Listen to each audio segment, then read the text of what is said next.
Israel में iron डोम active हो गया है। गाजा से हमले के बाद आयरन डोम एक्टिव। हमास ने आज सुबह सीज फायर तोड़ा था और रॉकेट के जरिए हमला किया था इजराइल पर। और अब यह जानकारी मिल रही है कि आयरन डोम एयर डिफेंस सिस्टम को एक्टिव कर दिया गया है सीज फायर वायलेशन के बाद। विपिन चौबे हमारे संवाददाता इस वक्त हमारे साथ मौजूद हैं। सीधे आपको इजराइल लिए चलते हैं। विपिन, जरा बताइए इस वक्त हो क्या रहा है, क्योंकि जानकारी ये मिल रही है कि सीज फायर को वायलेट किया गया है। हमास की तरफ से कुछ रॉकेट दागे गए हैं इजराइल पर, जिसके बाद आयरन डोम डिफेंस सिस्टम को एक्टिव कर दिया गया है। क्या होता देख रहे हैं आप?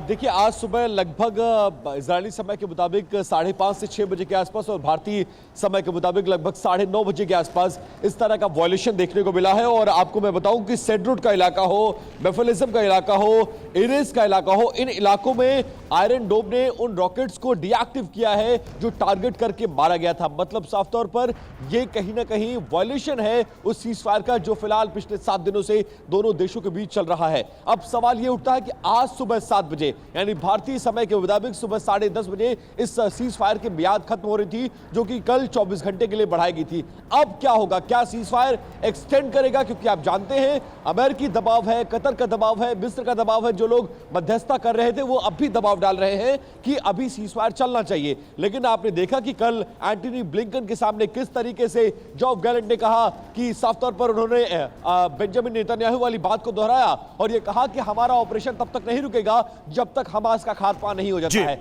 ऐसे में क्या आज सीज फायर की मियाद खत्म हो जाएगी? आज से विध्वंस बचेगा? और अगर ऐसा होगा तो किस तरह की तबाही आएगी साउथ गाजा में? इस पर सबकी निगाहें हैं। ये सबसे बड़ा सवाल है विपिन, जो आप कह रहे हैं कि साउथ गाजा में कितनी बड़ी तबाही होगी। तिवारी सर, सवाल यही है कि ब्लिंकन कह रहे हैं कि जल्दी युद्ध खत्म करिए, जल्दी हमास का खात्मा करिए। वहीं दूसरी तरफ जोफ गैलेंट कह रहे हैं कि चाहे जितना समय लग जाए। बड़े अलग अलग बयान हैं दोनों के।